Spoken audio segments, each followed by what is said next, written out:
Vai fazer do seguinte modo: tem algumas perguntas que já estavam chegando antes desse momento aqui hoje nosso.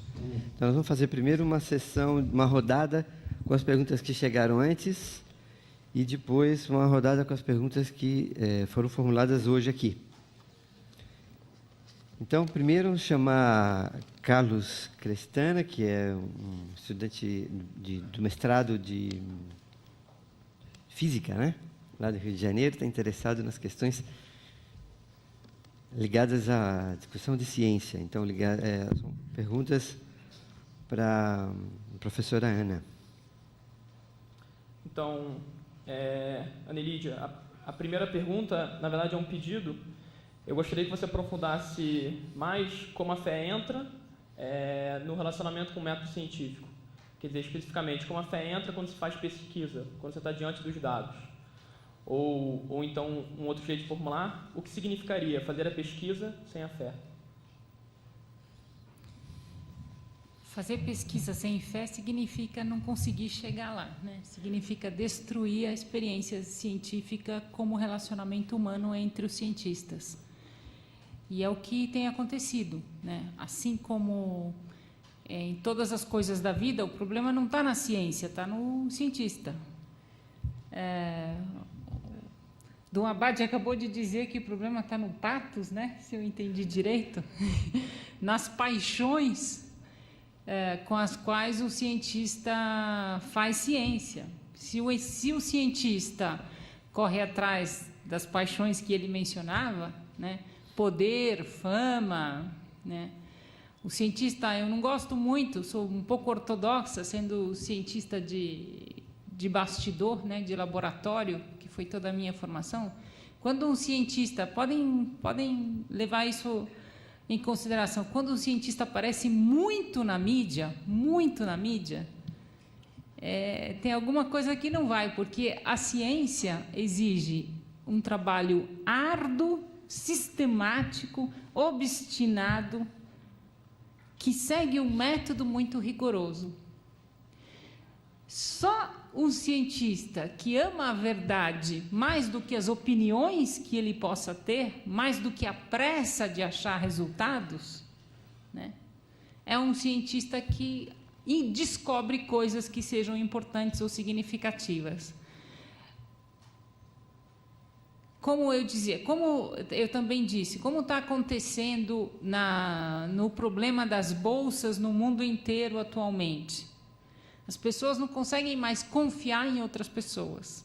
Os relacionamentos humanos são cada vez mais relacionamentos sem fé. Eu não posso acreditar no outro. Eu não consigo, ou cada vez menos eu tenho certeza sobre o comportamento das outras pessoas, né? As revistas científicas, se vocês soubessem, a cada ano que passa, aparece uma nova norma numa revista científica para ela ter a garantia de que ela possa ter fé no cientista. De que aquilo que o cientista mandou para publicação não é fraudulento. Agora, todas as pessoas que participam da pesquisa têm que assinar um documento e têm que dizer o que fizeram. Para a revista poder ter certeza que não tem alguém cujo dado foi roubado, né? Estou descrevendo o que é o mundo da ciência sem fé, tá? Sim. Cujo dado não foi roubado ou não foi fraudado.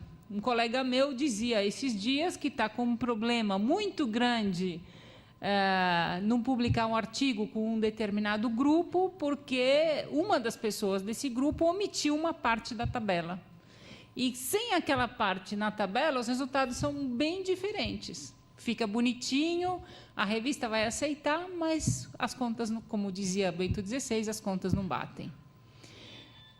Cada vez mais se torna fundamental a necessidade de saber e confiar nas pessoas. E toda a ciência é construída na estrutura da fé dos relacionamentos humanos.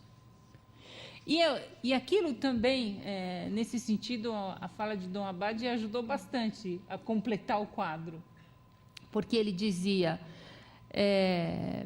nós precisamos de pessoas que, como ele dizia, eu não vou saber as palavras bonitas que ele usou, eu não vou saber dizer, mas nós precisamos de pessoas que limitem os impulsos, eu não lembro os termos que ele usava, e que amem a verdade mais do que esses próprios impulsos, que possam ser verdadeiramente livres e verdadeiramente perseguir não o desejo de autoafirmação, não o próprio egoísmo, não o próprio desejo de aparecer na mídia, mas a verdade, o sacrifício, outra palavra que ele também usava, da importância do sacrifício do trabalho sistemático e sacrificado para chegar à verdade, o trabalho árduo da ciência.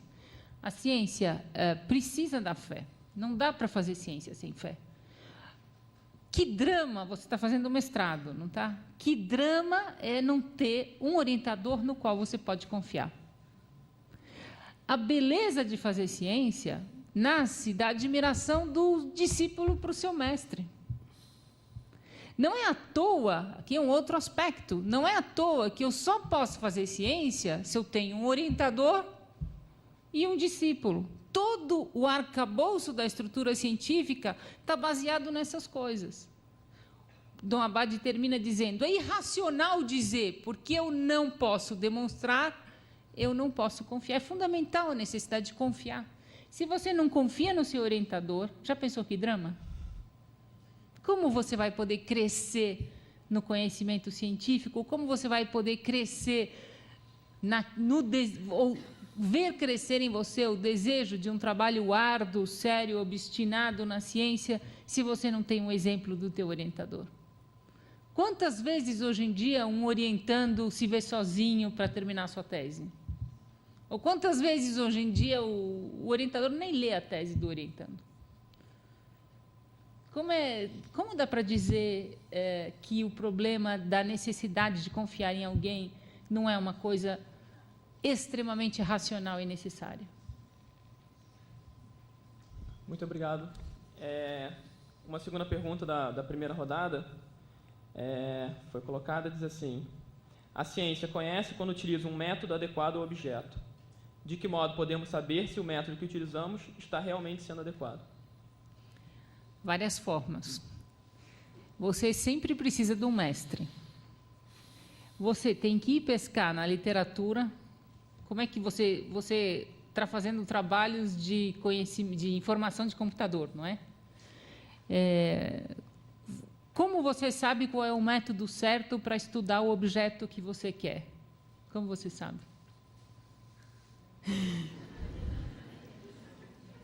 Quando me faz conhecer mais o objeto de estudo. Mas como você faz?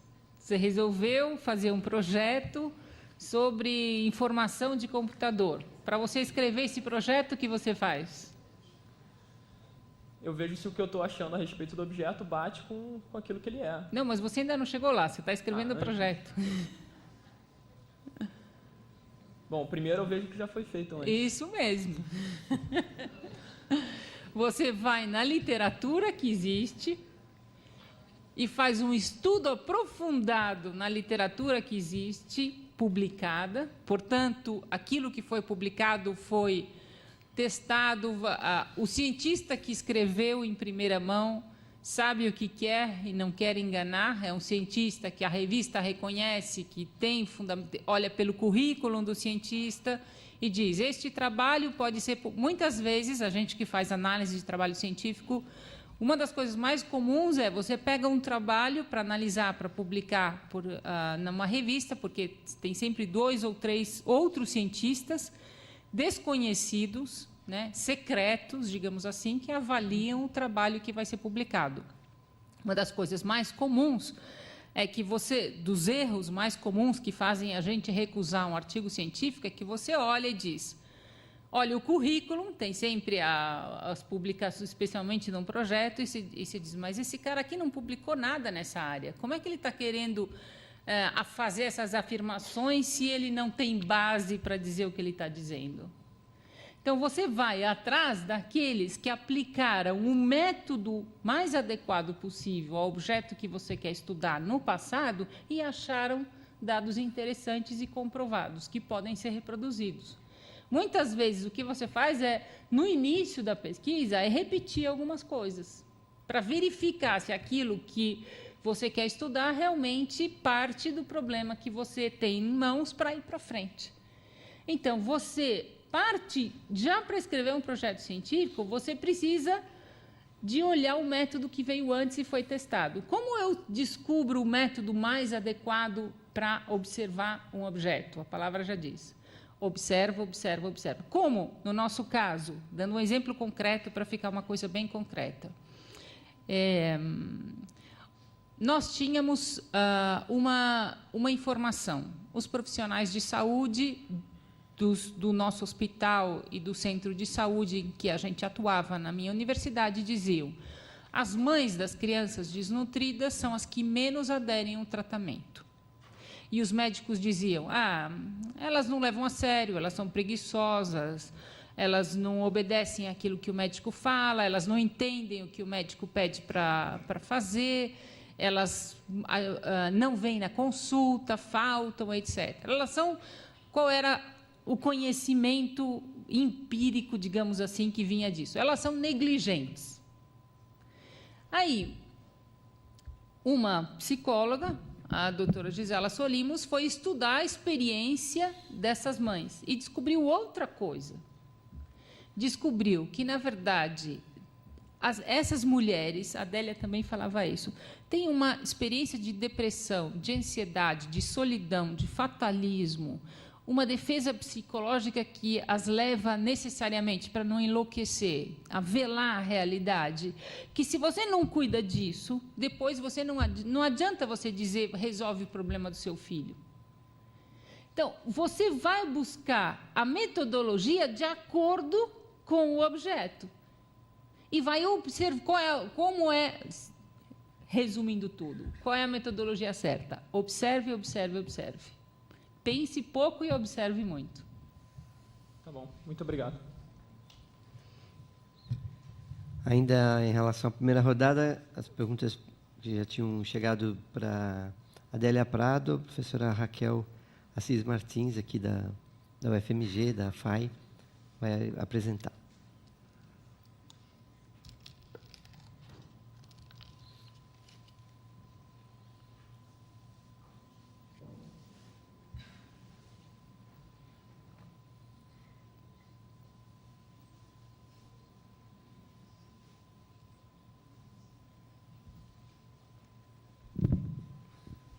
Tem duas questões. Faz as duas, Miguel?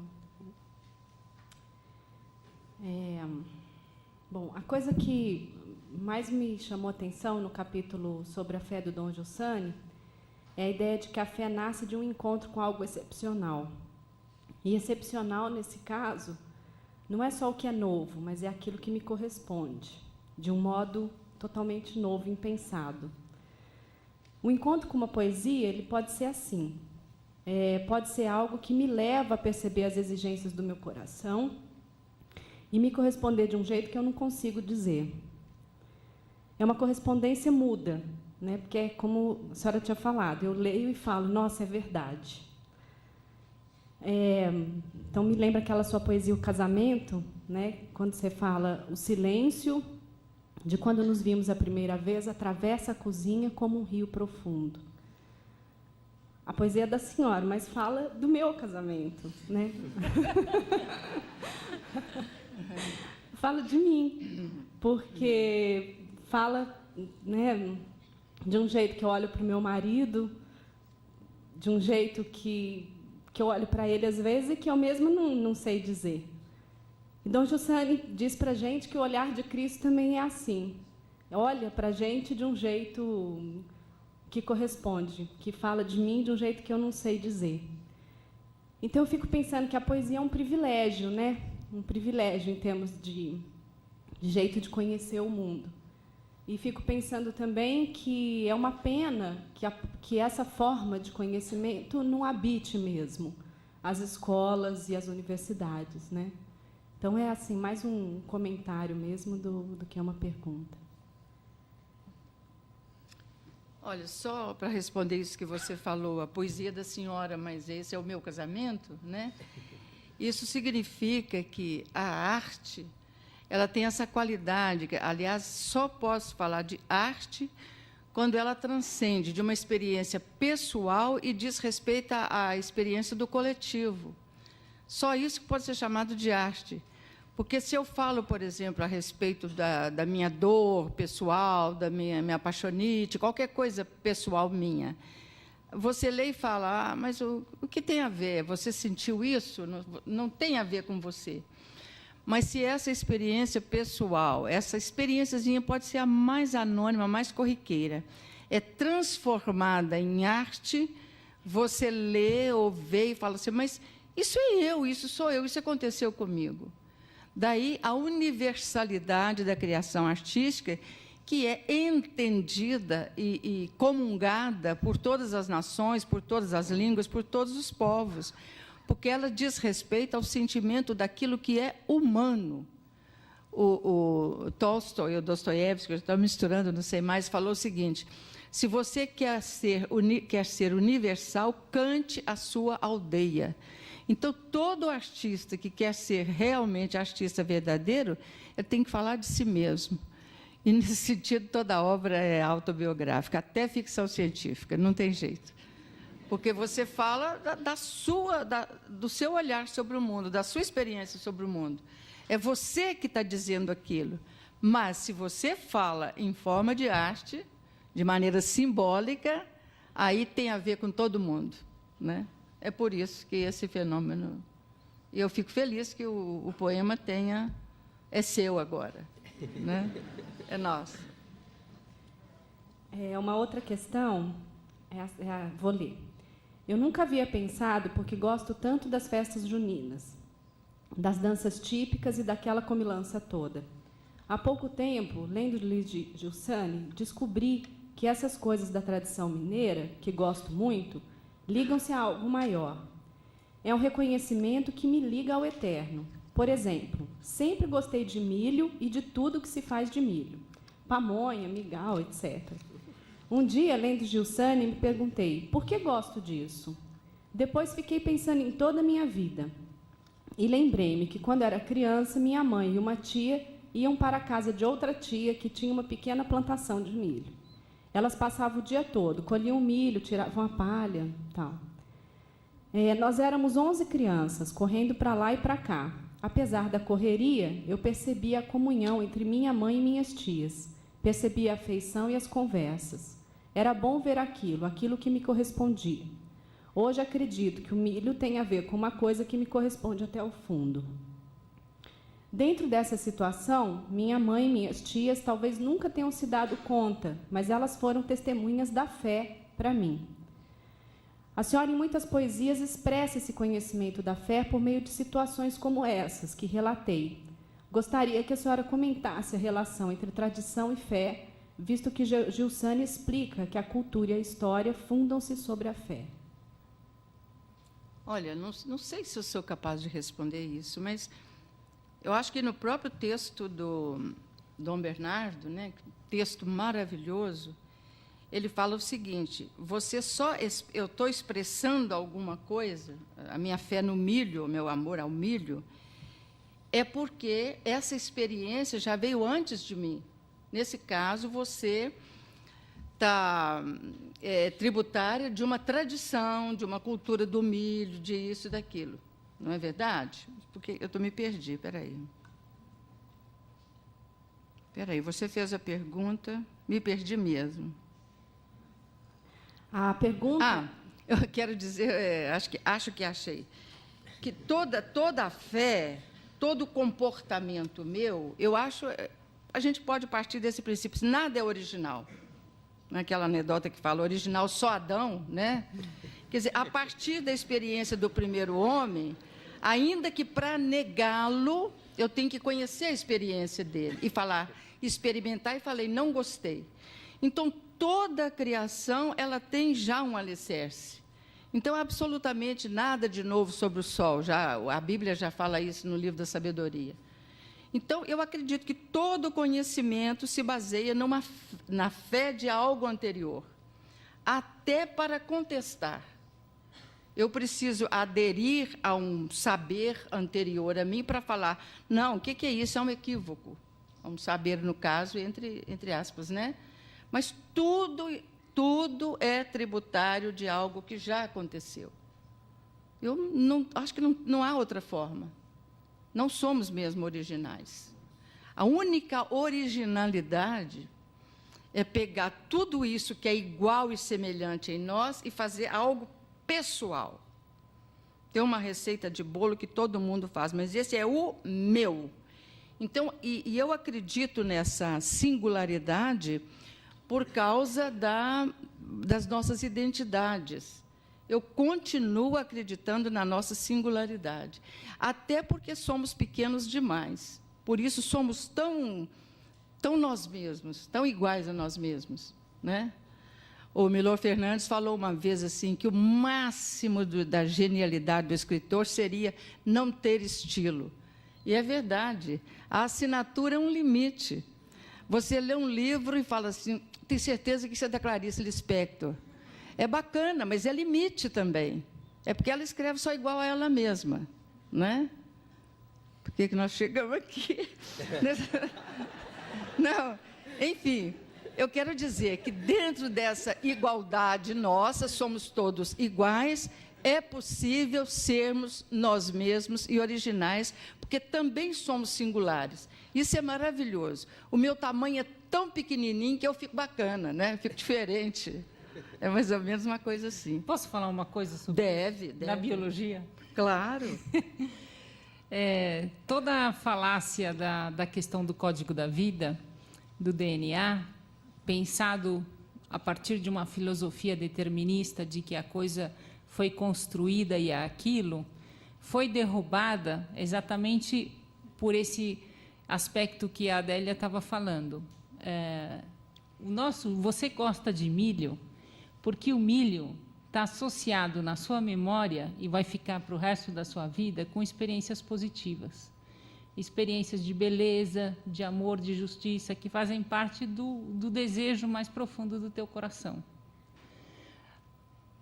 Isso é maravilhoso. O seu cérebro... Lembrei uma coisa. Eu lembrei um negócio aqui.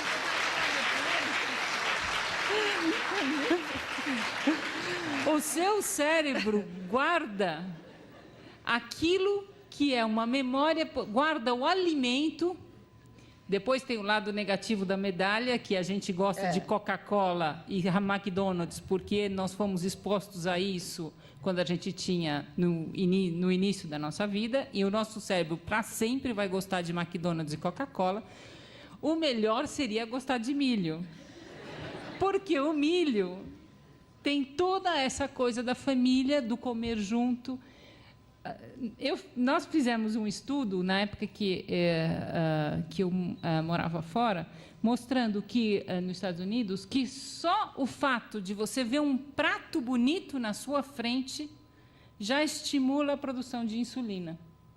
E o teu cérebro já começa a se preparar com todos os teus hormônios e tudo para aproveitar, saborear daquele alimento. E mais, a questão do código da vida determinado, mecânico e estático, como pensavam Watson e Crick na década de 60, hoje já se sabe que os nossos genes mudam ao longo da nossa vida a partir dessas experiências. Expertise. Então, hoje se chama epigenética. Mas muda o gene. Muda o gene. Por isso, nós somos únicos e irrepetíveis. Graças a Deus. Não há clone. Esqueçam clone. Mas olha Morte aqui, ao clone. Eu me lembrei de uma coisa impressionante. Quando ela falou, você gosta de milho, porque está ligada afetivamente à história de sua família. Você via as tias todas em comunhão ali, que é muito bom mesmo, essa cozinha nossa, né? Agora, uma coisa que eu me lembro muito, por exemplo, sempre que fala nisso, eu acredito que nós somos movidos. O que faz uma pessoa feliz ou infeliz não é o que eu sei, o que eu conheço, mas o que eu sinto. A minha felicidade mora nos meus afetos, isso com relação a meus afetos, não aos meus conhecimentos. Você vê um jovem casal, né? A mulher se esforçando para fazer a melhor macarronada da vida dela, tá?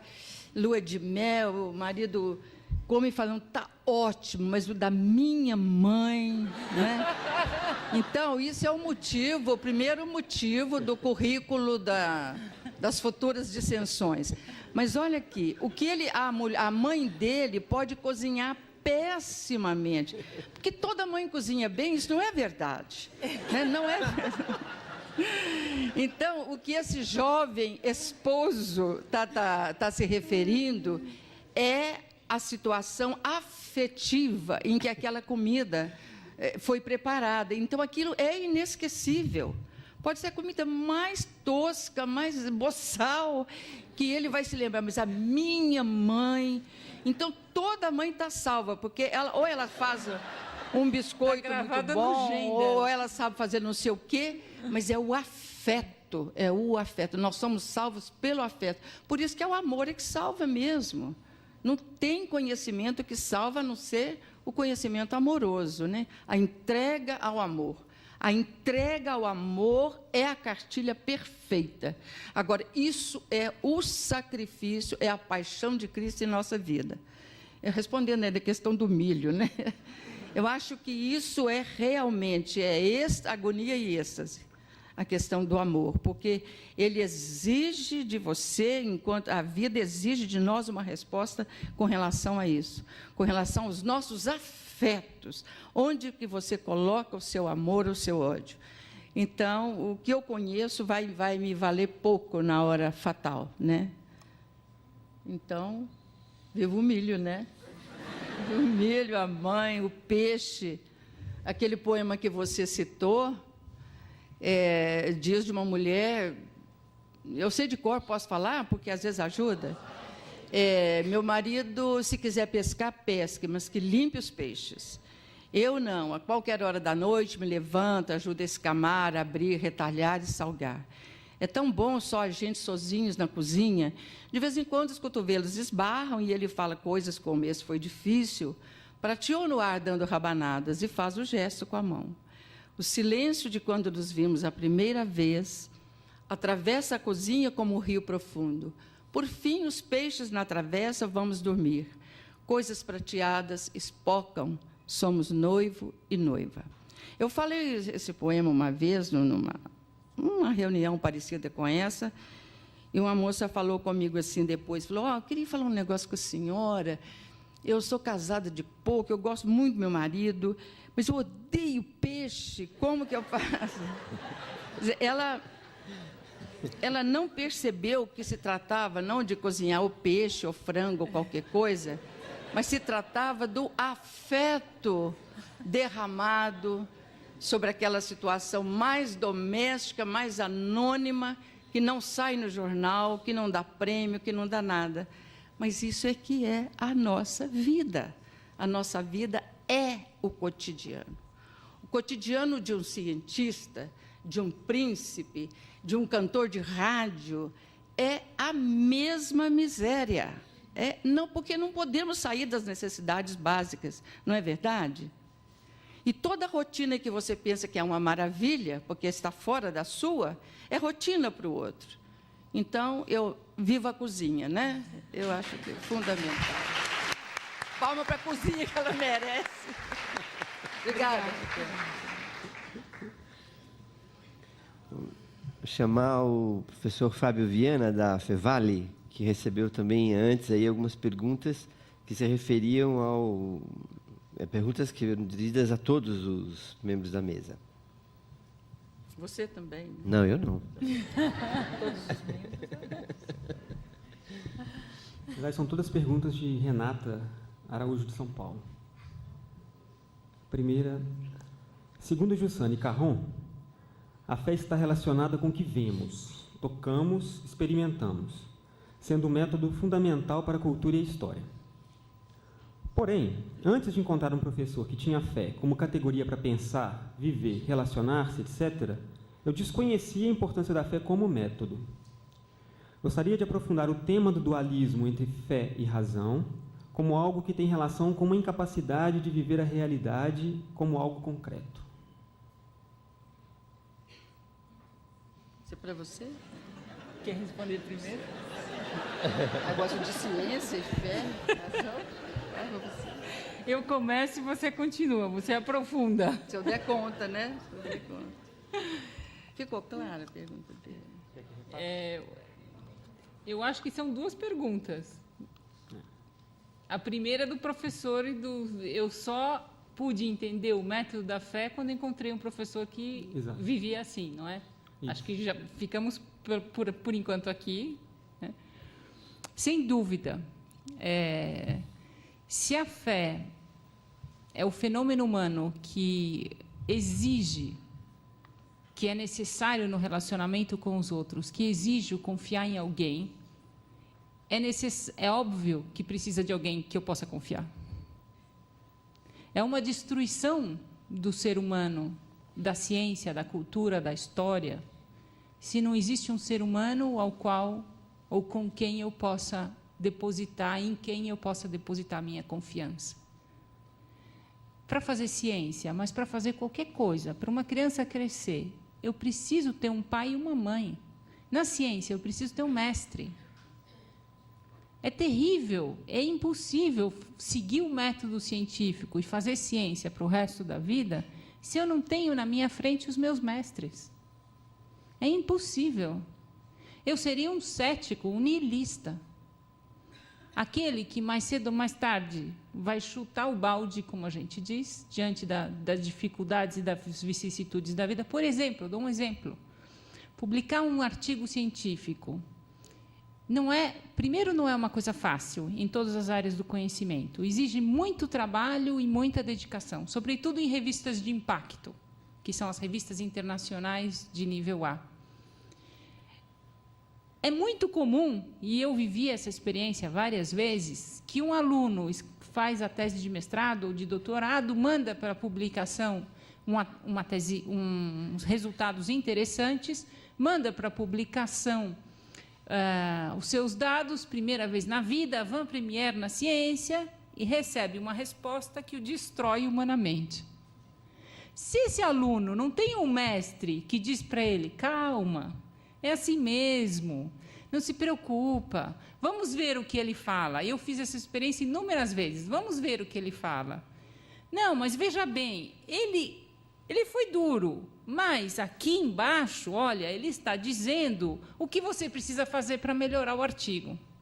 Vamos seguir direitinho as sugestões que ele faz e você vai ver que o artigo vai ser aceito. Sem um mestre, eu não sei como se pode fazer ciência de verdade.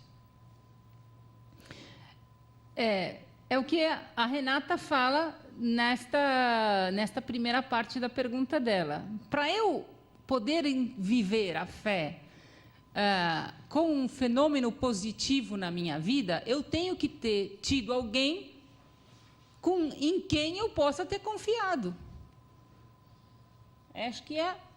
E aí começa, inclusive, do pai e da mãe. Quantos problemas os seres humanos vivem hoje porque não podem nem, muitas vezes, confiar com certeza e com segurança no próprio pai e na própria mãe? É um dilema.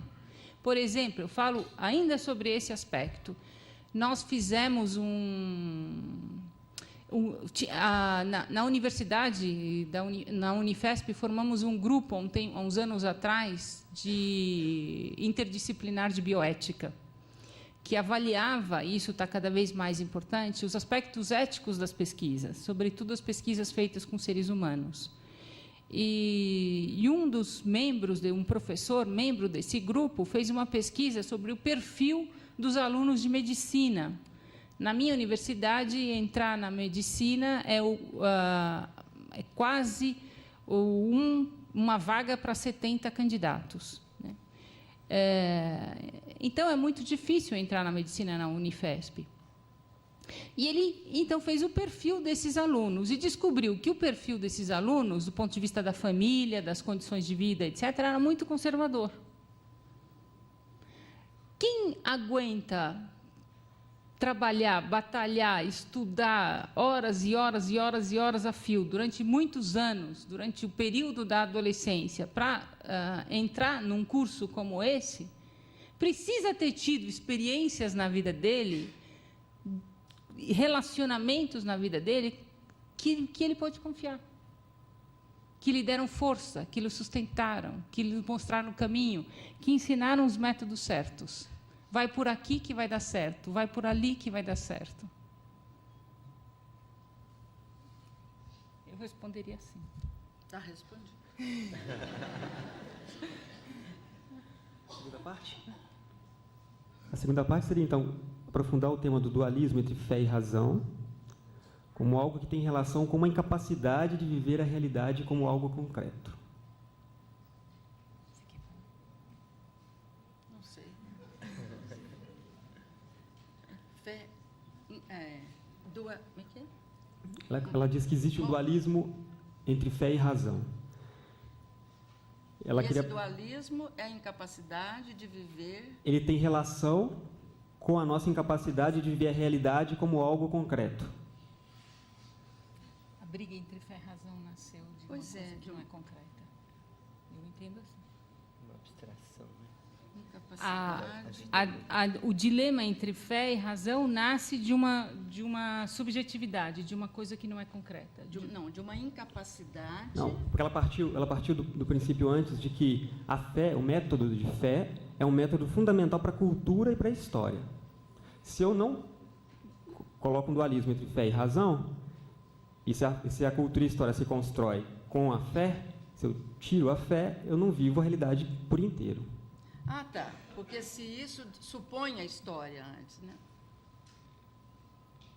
E história, a gente acredita que são acontecimentos da vida, acontecimentos concretos, né? Apesar de que tem pouquíssimo tempo que eu ouvi escrito que história é ficção, que é impossível falar isso é fato, quase impossível. Do ponto de vista da física, a gente já sabe até isso, né? A dificuldade em determinar isso é isso. Do ponto de vista histórico também. Eu acho que, do ponto de vista histórico, a gente tem que considerar as experiências humanas, ou a experiência humana em seu conjunto, que é muito mais busca do que resposta. Eu mesma fiquei do mesmo tamanho. Não... Dá aquele laivozinho de compreensão, depois escapa outra vez. Eu acho a pergunta muito difícil. Eu estava achando que a pergunta estava dizendo que a gente escapa da realidade assim como ela nos provoca, né? E aí a gente acaba cindindo fé e razão. Acho que era um comentário sobre isso. Mas parece que ele cindiu primeiro fé e razão para depois não achar o concreto, né? Não achar a realidade. Como é que vocês compreenderam ou entenderam isso? Né? Okay. Não entendi. Ok. Próxima dela. Próxima. Ela falava da testemunha, que é necessário confiar numa testemunha, né? Vocês já falaram. Ela disse que confiar na testemunha, citando o Giussani, utiliza o homem por inteiro, exigindo uma sinceridade de coração, um amor à verdade. E ela fala agora da experiência dela na educação, de que a falta de verdade, de uma verdade que deve ser amada, está ligada à falta de vontade dos alunos para o estudo. Ela diz: homens que não fazem o percurso da fé formam homens pela metade, cognitivamente capazes, mas sem a clareza de uma meta pela qual vale a pena gastar tempo com o estudo. Ela pede para comentar isso. Eu acho que se eu entendi, a mesma coisa do aspecto anterior. Se eu na minha vida não encontrei pessoas de quem eu possa confiar verdadeiramente, que sabem o que estão dizendo e que não querem me enganar, fica tudo mais complicado. Se os alunos chegam na escola, mesmo que sejam o ensino médio ou colegial, mesmo que sejam no início da vida, se eles chegam na escola sem ter feito experiências firmes de fé em alguém em casa, fica tudo mais complicado. O relacionamento do aluno com o professor se torna problemático. Não se torna uma simples adesão tranquila, como uma criança nos braços da sua mãe, né? Que tem certeza. Tem um salmo que diz isso, o Salmo 130. Quer ter mais certeza do que a criança desmamada no braço da sua mãe? De novo, os afetos, né? Quem não tem essa experiência no início da vida, tudo fica depois complicado. Inclusive a ciência, mas inclusive a história, inclusive tudo.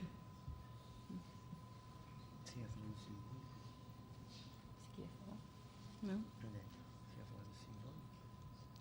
Eu acho que, no caso aí, cabe falar, a pessoa tem deficiência ou está desnutrida da vida simbólica, que é a vida dos afetos, né?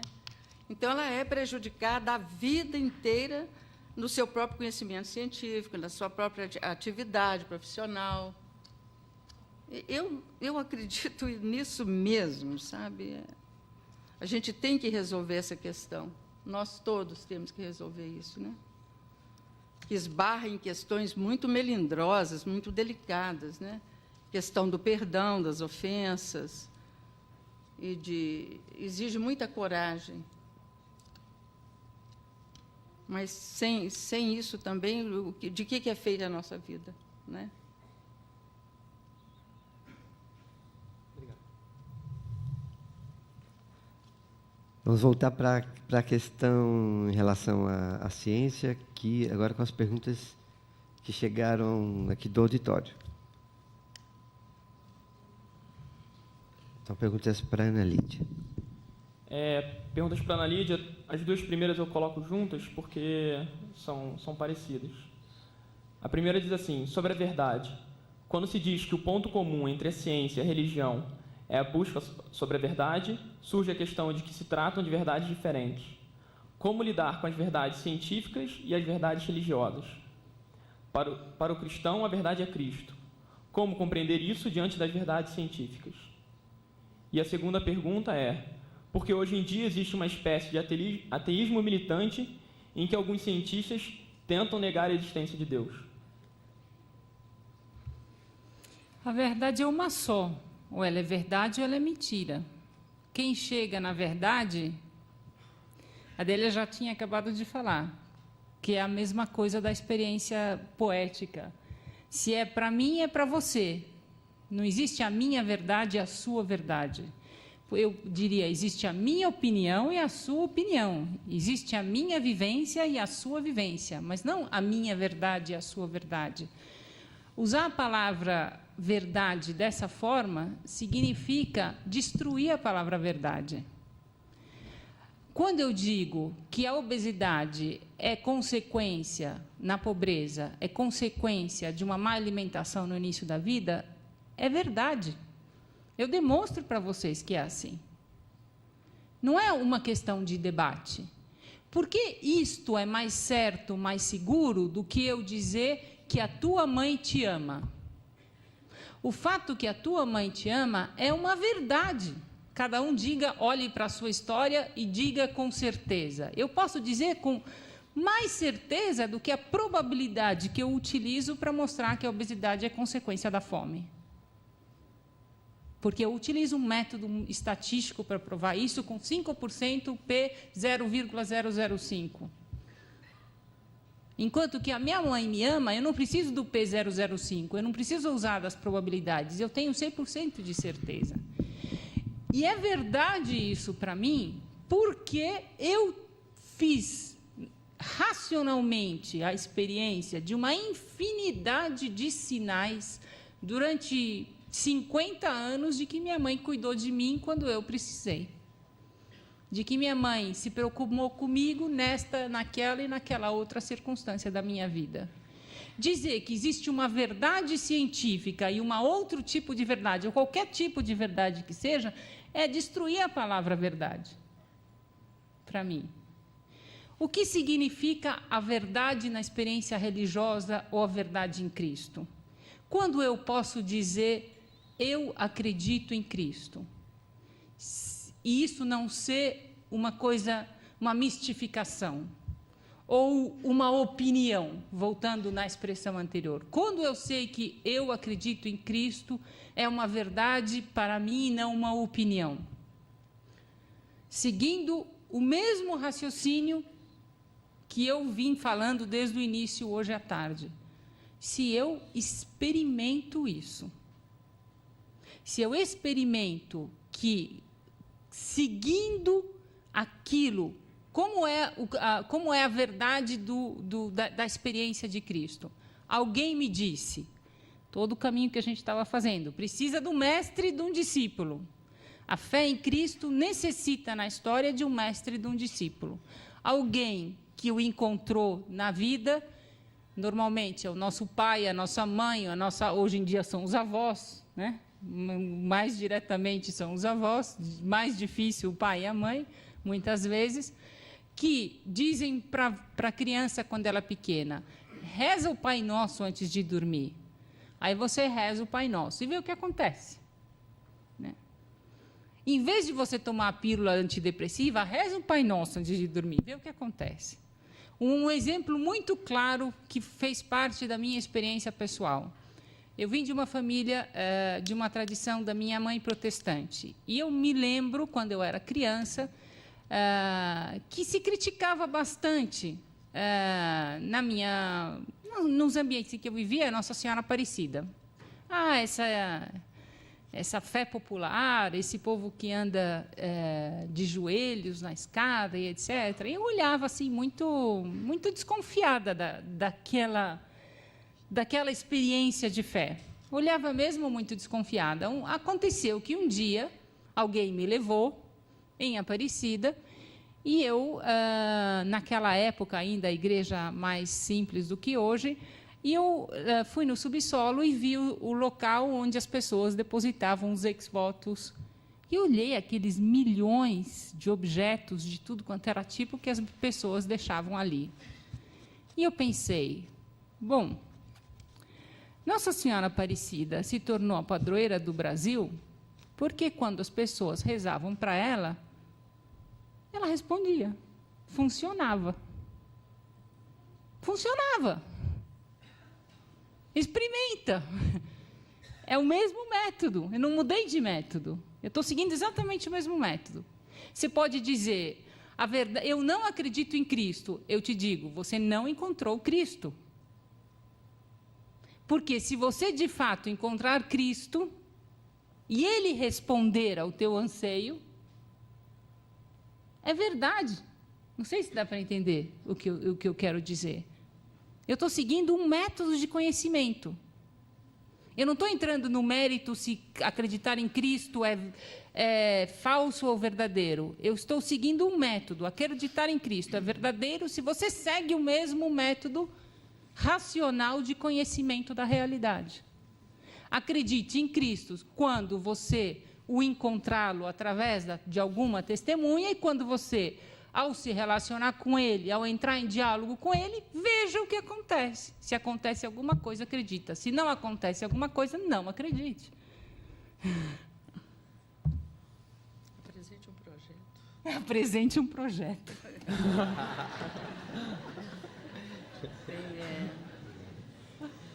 Uma outra pergunta, Ana Lídia, é, para o cientista que crê, quais as implicações éticas da experiência de fé no fazer científico?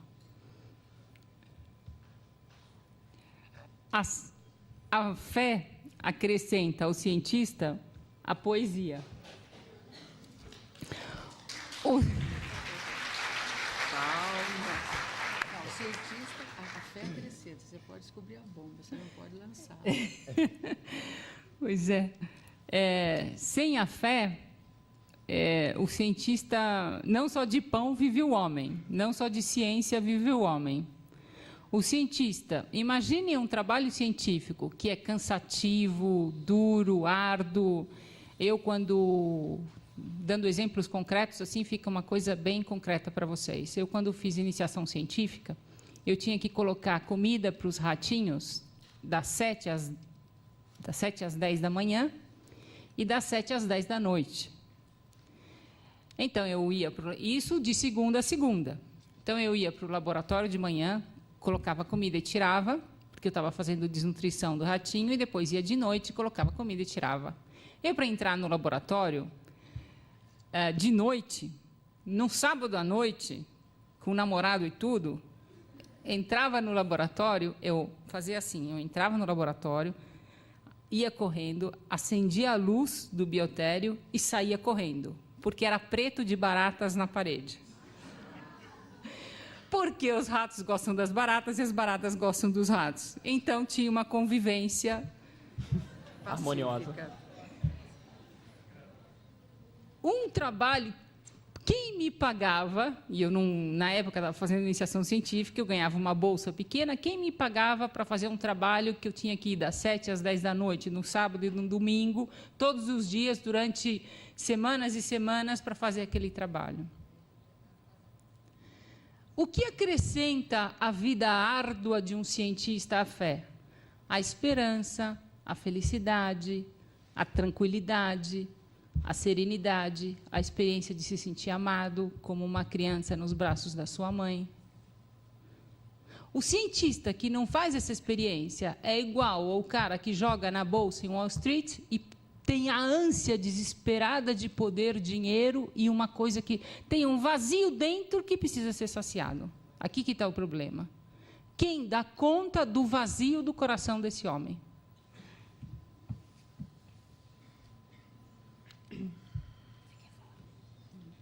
Tem mais uma pergunta que um pouco até a ver com uma conversa que surgiu no Coffee Break, sobre a questão da inspiração na ciência. Como cientista, em algum momento dentro do processo, você se valeu da inspiração? Se sim, é este um instrumento, digamos, metafísico? A gente pode aprofundar a pergunta para como que a inspiração se coloca diante do método de conhecimento. Eu posso falar da minha pequena experiência e da grande experiência de Einstein e da grande experiência dos descobridores do DNA. Estava comentando antes com a Adélia está estudando bastante a física quântica, depois você pode contar também a tua. Eu me lembro de ter lido um livro, anos atrás, onde Einstein conta como ele descobriu a teoria da relatividade. Foi a forma como ele descreve, ele estava caminhando numa floresta e veio na cabeça dele o que era a fórmula da relatividade. Foi quase como a gente poderia descrever uma visão. Ele não era muito bom em matemática e ele foi atrás de um amigo dele, matemático, e disse, olha, eu sei que esta é a fórmula correta. Eu não consigo demonstrar, mas eu sei que esta é a fórmula correta. Diga para mim se aquilo que eu vi é verdadeiro. Tinha alguns pressupostos matemáticos e o matemático falou, as contas batem. Vai em frente, é isto. Não foi um processo de dedução, digamos, um esforço intelectual. Não foi um esforço intelectual. Quando estudava em Cambridge, eu trabalhei num laboratório de um cientista que eu gostava muitíssimo, David Fraser, que ele se chamava, que estudou muitas coisas na vitamina D. E ele descobriu muitas coisas da vitamina D. E ele dizia que a experiência que ele fazia na descoberta científica nunca foi fruto de um esforço intelectual. Ele pesquisava, e num determinado momento, sem mais nem porquê, a verdade daquilo que ele estava pesquisando vinha ao encontro dele. E ele dizia, eu faço a experiência que a verdade decidiu se revelar a mim. Um outro exemplo, quando Watson e Crick definiram o modelo da dupla hélice, descobriram a dupla hélice do DNA, eles tinham roubado alguns dados de uma pesquisadora de Londres, eles trabalhavam em Cambridge, um era americano, o outro inglês, e eles tinham roubado alguns dados da Rosalind Franklin, que trabalhava, essa sim, sistemática, milhares de experimentos, e trabalhava com radiação, raio-x, etc., e placas de... e tinham levado os dados dela para Cambridge e começaram a brincar. Um era mais jovem, o outro era mais velho, um era estudante ainda de pós-doutorado, iniciante ainda na pesquisa, e começaram a brincar com as bolinhas coloridas que vocês conhecem. Até um dia, mexe aqui, mexe ali, mexe aqui, mexe ali, eles disseram um para o outro: esse é o mais bonito, é o modelo mais bonito. Foram atrás da beleza e acharam a verdade. São Tomás de Aquino.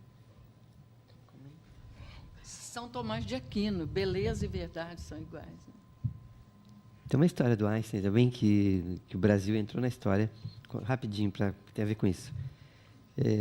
Quando teve uma possibilidade de documentar a teoria do Einstein, que a luz sofria efeito da gravidade, o Brasil era um dos pontos de observação, de medição ali. E era o primeiro ponto. Então, quando eles mediram, disseram para o Einstein, a gente mediu e não deu, não confirmou a teoria. E ele respondeu: vocês erraram na medida, porque a teoria é bonita demais para não ser verdade. Depois, as outras medições comprovaram que era verdade. E o Brasil entrou para a história com esse mico. É maravilhoso isso. Uma última pergunta que eu vou repropô-la como eu consegui entender, sobre a questão do conhecimento, onde tem um afeto ou amor envolvido, um afeto pelo objeto de conhecimento. E se pergunta se não existe um problema num conhecimento objetivo em que tem um afeto que está envolvido. Não seria por isso que a fé tem sido rejeitada pelas visões positivistas? Eu não entendi a segunda parte. A primeira parte... O afeto atrapalha o conhecimento, né? Eu posso colocar a pergunta inteira aqui, que é assim: o movimento de ascensão do espírito humano se caracteriza pela relação dialética entre conhecimento e amor. Não existe um problema no conhecimento objetivo que não se deixa amar? E não é por isso que a fé tem sido rejeitada pelas visões positivistas? Para você. Mas o afeto é para você. Essa é a grande questão. A discussão já está um pouco antiga, essa discussão, mas há uns 70 anos atrás, vamos dizer assim, era exatamente isso que se dizia, que o cientista tinha que ser neutro para poder conhecer de verdade. E é impossível, dado o coração humano como ele é, que o cientista seja neutro. Objetividade pura, eu acho que é impossível para nós. Porque esse copo aqui tem todo o meu olhar em cima dele, né? Se eu não acho bonito, se eu não me entusiasmo com aquilo que eu estou estudando, eu não consigo. É inumano. Ninguém. Popper dizia: você vai ter que provar a hipótese falsa. Não conheço um que passou 20, que seja doutorado, 4 anos da vida dele provando uma coisa falsa. É absolutamente insuportável, inumano. É muito impressionante isso, por exemplo, uma coisa da experiência comum. Por exemplo, nós todos conhecemos a fruta abacaxi, né? E a gente reconhece, nós todos reconhecemos pelo sabor, pelo cheiro, isso é um abacaxi. Mas isso, desde toda a vida, eu fico perturbada com uma questão. Parece boba, mas é uma questão. Será que aquilo que o sabor que eu sinto que chamo de abacaxi é o mesmo que você chama de abacaxi? Eu acho impossível, porque nós concordamos que isso aqui é abacaxi. Mas a minha experiência do abacaxi será a mesma? Exatamente. Né? Isso é uma questão científica. Não, altamente científica. Eu quero um cientista que me fale, não, o gosto do abacaxi é esse para você, para ele e para ele. Como é que demonstra isso? Perfume. Isso é perfume de rosa. Nós todos identificamos.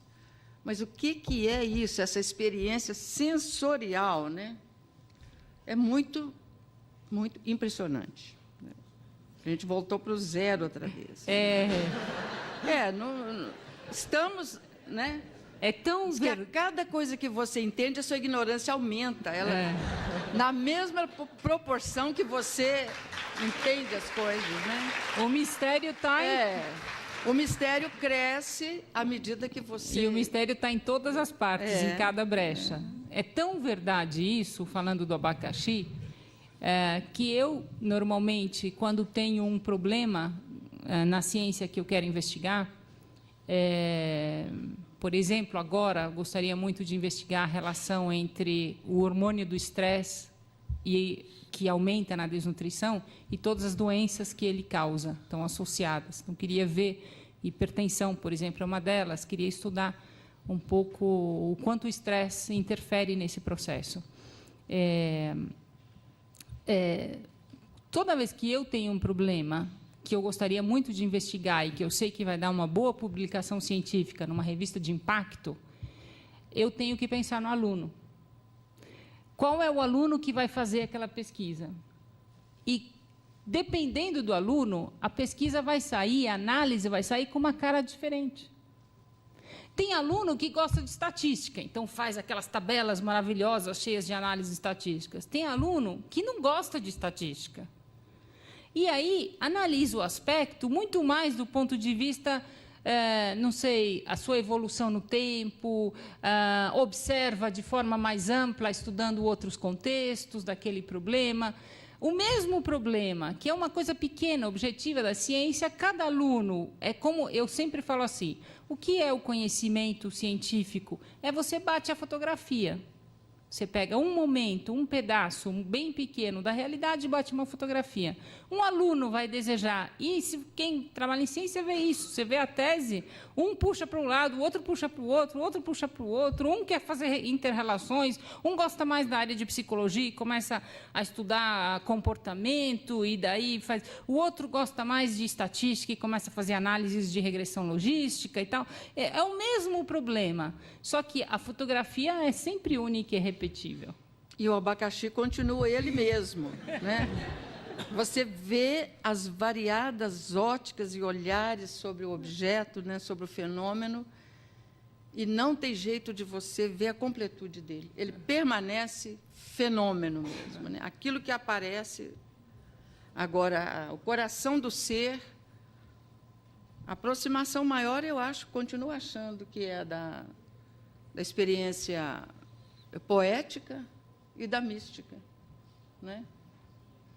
Então, quando eu proponho um projeto... É mais total que a ciência, né? Talvez, né? Quando eu proponho um projeto para um aluno, eu falo do que exatamente o contrário disso, do que mais você gosta. Sim. Por fim, existem outras perguntas, mas como elas são perguntas específicas a respeito do trabalho do CREM, sobre referências bibliográficas e outros dados, talvez fosse melhor deixar depois, porque ainda temos outras perguntas das outras rodadas. Obrigado, Ana Lídia. Obrigada a você. Agora as perguntas que emergiram aqui do auditório para Adélia Prado, a Viviane Bella, que é da CDM, da área de literatura também, professora de literatura, reuniu aí as perguntas.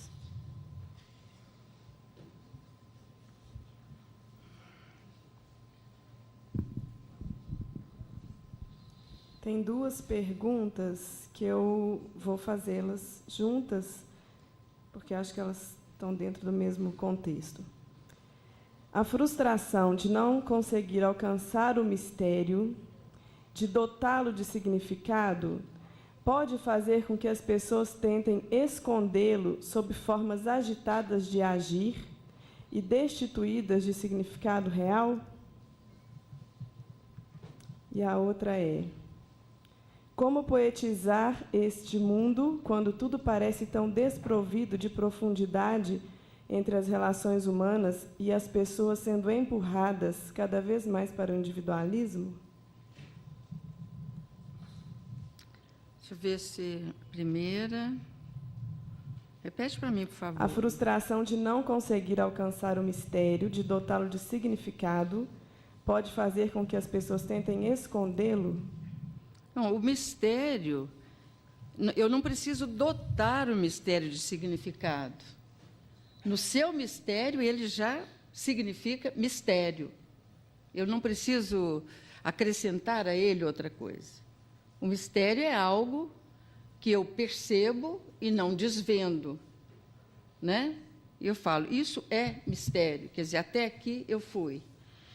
Então, eu não vejo como dotar o mistério de significado. Eu acho que o mistério, aí, no caso, eu tenho que ter uma adesão a ele. Eu tenho que aceitá-lo. Porque ele continua mistério, eu aceitando ou não. O fato de eu abraçar o mistério da fé, por exemplo, ele continua misterioso. Não é que ele se desvela para mim, não. Eu creio no mistério. Agora, o mistério tem uma qualidade de sedução. Quer dizer, alguma coisa nele se mostra viável. E alguma coisa nele é consolador para mim. Por isso que ele se constitui com essa força simbólica. Ele é um mistério, por exemplo, o mistério da morte, o mistério da vida. Se eu pegar, por exemplo, o mistério de fé religiosa, confessional, por exemplo, o mistério da ressurreição, né? Ele permanece mistério, mas ele carrega no seu bojo uma tal luminosidade e responde de tal forma à minha ontológica esperança que ele me satisfaz sendo mistério, sabe? E parece que tem mais força ainda por sê-lo, em ser mistério, sabe? Então, eu não tenho que acrescentar nada, eu tenho que aderir ao mistério. Porque se eu estou falando que já tem mistério, eu já estou crendo. Eu já estou crendo. Na medida que eu falo, o mistério disso, eu já estou crendo, né? E quando eu falo, por exemplo, nos dogmas, né? Há uma interpretação, uma coisa muito errada com relação a quando se diz dogma. Que chuva. É um mistério, ó. Quando eu falo dogma, todo mundo pensa alguma coisa feita, trabalhada para pedir às pessoas que creiam nisso. Não é verdade. O mistério dos dogmas é que o dogma nasce como nascem os símbolos, as mandalas, os contos de fadas e os mitos. São criações do espírito humano. Então, ninguém inventa dogma nem mistério. Ele só é constatado. Então, você não precisa acrescentar mais nada a isso. É só aderir ou não, né? Agora, o que foi a outra coisa? A outra é como poetizar este mundo que parece tão desprovido de profundidade entre as relações humanas. Como poetizar o mundo? Amando. O amor poetiza tudo, torna tudo viável, possível. Porque não tem, por exemplo, não adianta você fazer conferências de paz, seminários como esse aqui, se não há uma disposição verdadeira e real da nossa alma, numa atitude de mudança da nossa própria vida. Então, quando eu vejo, por exemplo, congresso de professores, me dá um desânimo tremendo, seminário disso, seminário daquilo, discursos políticos, porque são palavras sobre palavras, mas são palavras desencarnadas, proteínas vazias, como esses biscoitinhos de supermercado. Não adianta. Agora, uma única atitude amorosa, ela muda o mundo. Mas isso são coisas pessoais, eu não posso falar do coletivo, né? Essa experimentação disso tem que partir de mim, para me dar até alguma autoridade para falar com o outro. Experimenta mudar, né? Tem que passar por essa cruz primeiro. Então, poetizar o mundo é decidir a matar o egoísmo e amar. Amar por amar. Ama e nem sabe mais o que ama, como diz o poema, né? Igual o passarinho canta sem esperar retorno. A outra pergunta é: como eu sei que os ritos que podem me levar ao sentimento de belo não estão sendo usados para me manipular?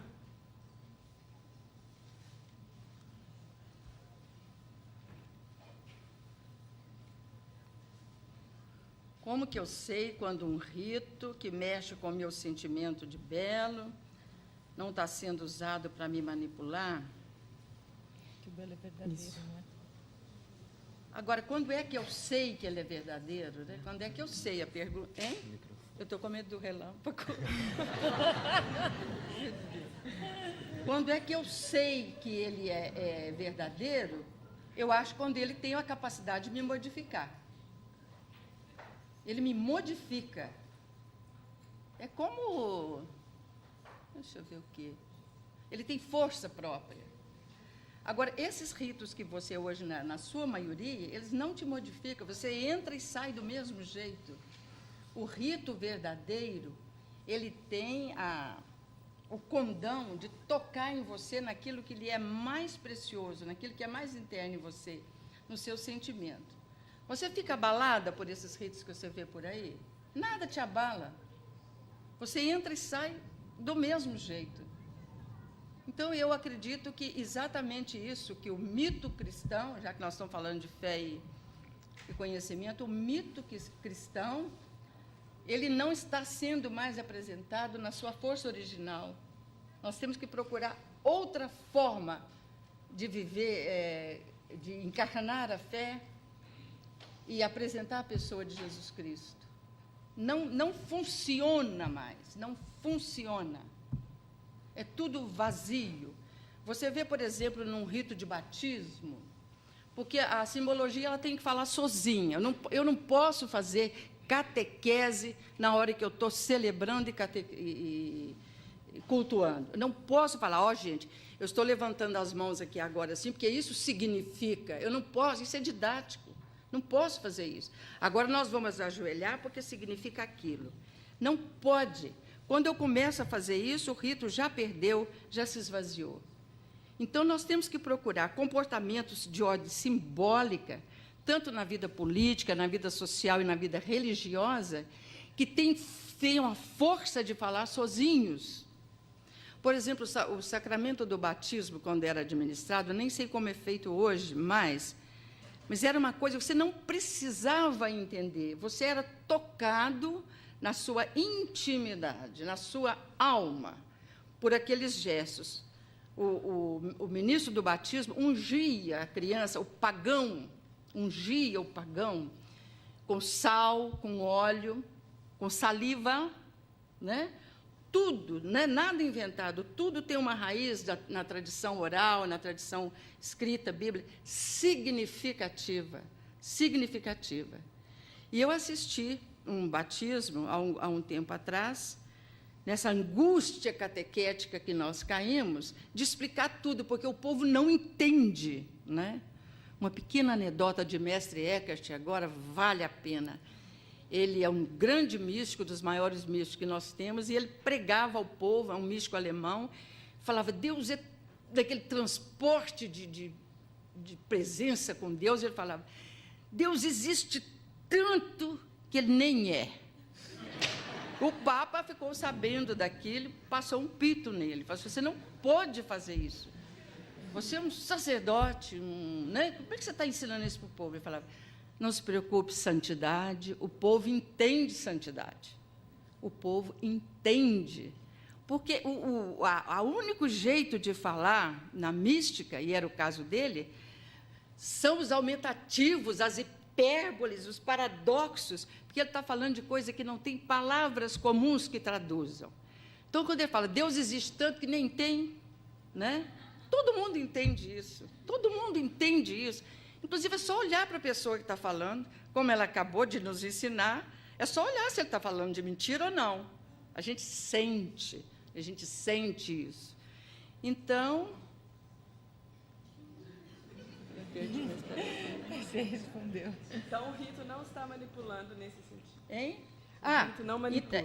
E uma pessoa que diante de um pregador assim, ele sabe que não está sendo manipulado, não, uai. Manipulado é aquele que fala assim, quer ver, que pega um texto, tira do contexto e fala assim, quer ver? Olha, está aqui, Deus responde, está aqui em Reis, capítulo tal, Deus responde na medida da sua generosidade. Verdade.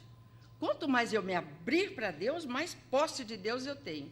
Aí ele traduz assim: quanto maior for a sua generosidade, maior é a graça que você recebe. Isso é manipulação explícita, imoral. É caso de ir em juízo um negócio desse, né? Isso é manipulação. Agora, muitas pessoas que estão nesses templos estão tão famintas, tão deserdadas, tão pobres, tão atrás de vida simbólica, que aceitam ser manipuladas a troco de uma esmolinha de afeto. Aceita. Eu acho que lá no fundo essas pessoas sabem, porque a manipulação é tão explícita que ela é vergonhosa. É só vocês ligarem a televisão ou irem a qualquer culto, né? Isso é manipulado. Mas eu estou manipulando a pessoa na sua ignorância, na sua falta de defesa, na sua desnutrição, na sua doença, né?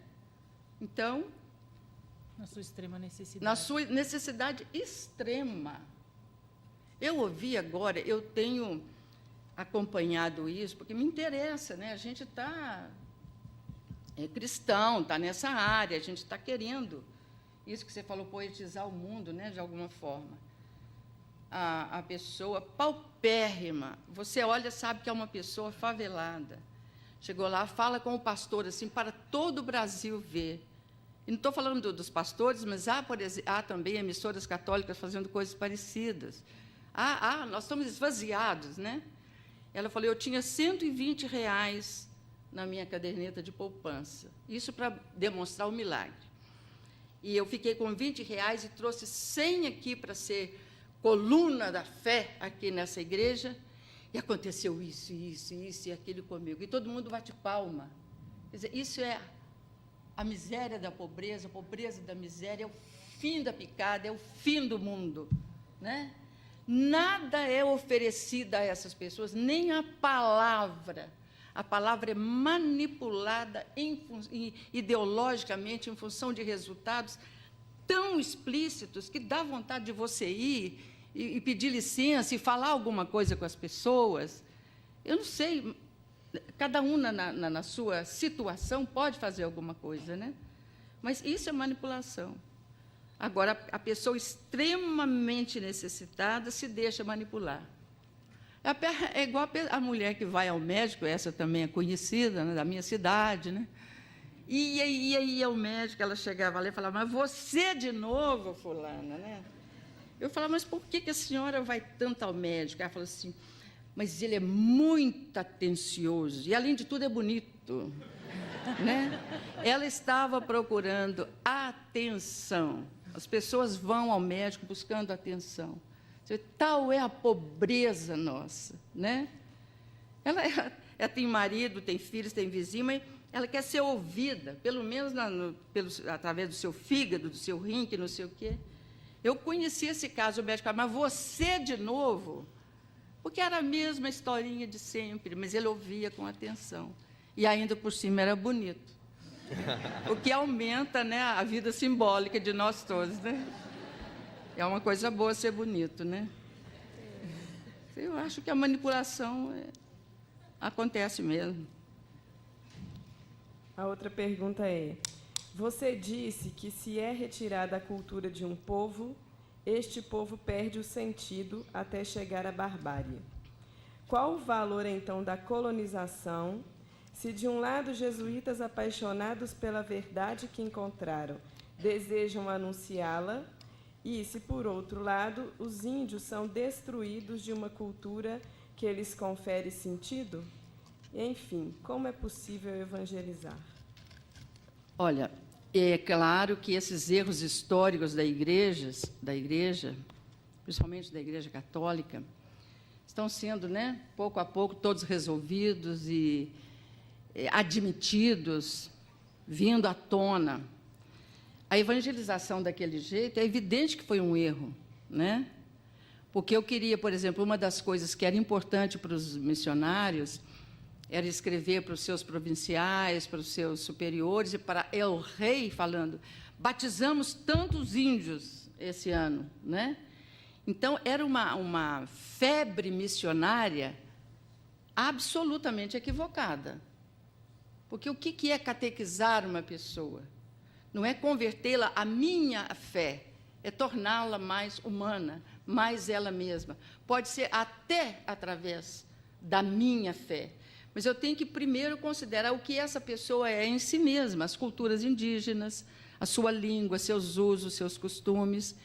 Porque uma tribo que está adorando Tupã, ele está adorando o mesmo Deus que os cristãos. O que é Tupã? É o Senhor dos senhores, de toda a natureza, de toda a criatura. Varia a língua, às vezes tem até sacrifícios humanos para poder adorar aquele Deus. Mas são estágios de consciência das pessoas, das tribos, das nações. Foi equivocado. Foi. Minha culpa, minha máxima culpa da evangelização. Isso em todo mundo, né? É como os muçulmanos estão fazendo a mesma coisa. É um tipo de fundamentalismo, né? Por Alá, e passam a cimitarra no meu pescoço. Em nome de Deus, eles me matam, porque os infiéis não podem conviver conosco. São fundamentalismos religiosos. E agora, isso não impede, que era a consciência daquele tempo. Isso eu tenho que também tentar entender. Por exemplo, a consciência dos jesuítas, naquele tempo, em 1500, quando o Brasil foi descoberto, era: vamos evangelizar o novo mundo, vamos para o Brasil batizar índio, né? Punham nomes cristãos nos índios, ensinavam a rezar e tudo. É uma coisa boa em si, mas o que estava por trás estava equivocado mesmo, não tem dúvida, não. Agora, a ideia de ecumenismo hoje supõe o quê? Que as diversas confissões religiosas não é que troquem de religião, mas que deem as mãos e tentem harmonizar aquilo que nos é comum, porque tem muita coisa, a maioria, o substrato das religiões é comum a nós todos, né? Diverge forma de culto, diverge isso, diverge aquilo. Mas é um afeto tão profundo, o afeto religioso, que a gente mata por ele, né? As guerras religiosas são famosas. Árabes contra cristãos, as cruzadas, o absurdo das cruzadas também, né? Em nome de Deus, outro em nome de Alá, e todo mundo a fio de espada. São equívocos históricos, né? Que não tem nada a ver com o anúncio, a palavra de Jesus Cristo. Ele continua impassível, do mesmo jeito, anunciando a mesmíssima coisa, né? Que é o hino ao amor. Tem a última. O seu poema Pistas expressa uma certeza que se revela em pequenas coisas cotidianas. Não pode ser uma ilusão que a gente se encontre aos domingos para falar sobre sobre o emprego, essas coisas. A palavra certeza se aproxima da palavra razão. Gostaria que você comentasse essa certeza que se revela nas pequenas pistas. Essa certeza aí, para mim, ela não é irmã da razão, ela é irmã da fé e da confiança. É impossível. Pistas. Eu vou responder com um poema que é curtinho. Pode? Porque aí eu respondo melhor. Ó, está aqui. Ó. Ela está chamando de se isso é certeza igual razão, né? O que eu falei aqui? Meu Deus, 71. Vou olhar de novo. 24.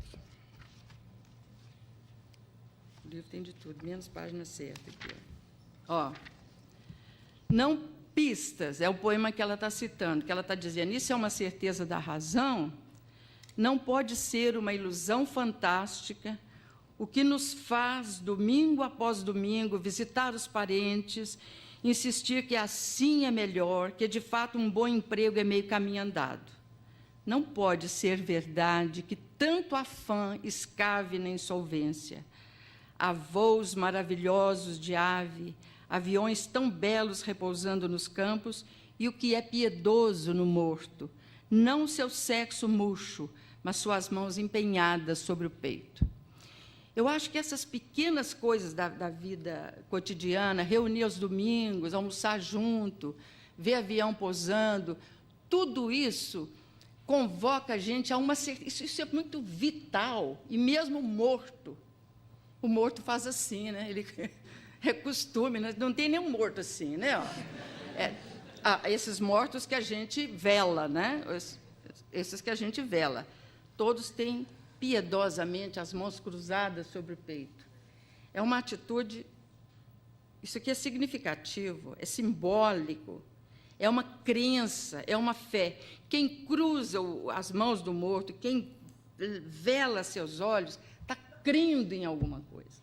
A primeira coisa que ele crê é no próprio corpo, é um respeito pelo corpo, do mistério do corpo. Ele trata bem o morto, ele vela. Não é esse tratar bem que faz hoje, que faz maquiagem no morto.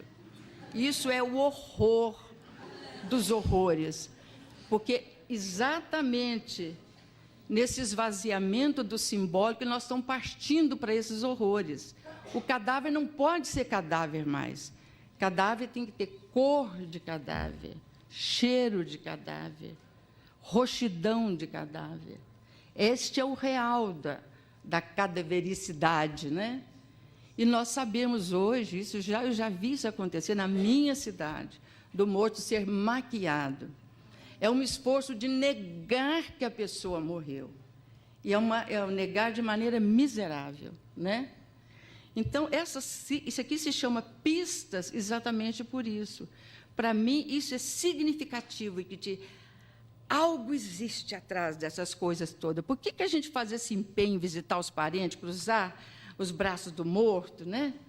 E plantar flor, e fazer isso, e fazer aquilo, maquiar-se, comprar um creme de hidratante? Isso é fé, é pura fé, né? São pistas de que somos maior do que o corpo. Nós somos maiores que o nosso corpo. Há algo mais nos esperando. Eu acho que essas coisas anunciam isso. Por isso, são pistas. Por que nós não fazemos suicídio coletivo? Né? Está uma miséria mesmo, vamos morrer, porque acaba com isso. Mas há algo muito forte em nós que é erótico. É isso que é o erótico. A pulsão para a vida. Não tem cadáver erótico, tem? Não. Há os necrófilos, mas isso é a questão de patologia, né? Nós estamos falando da normalidade. Por que não é, gente? Porque não tem vida.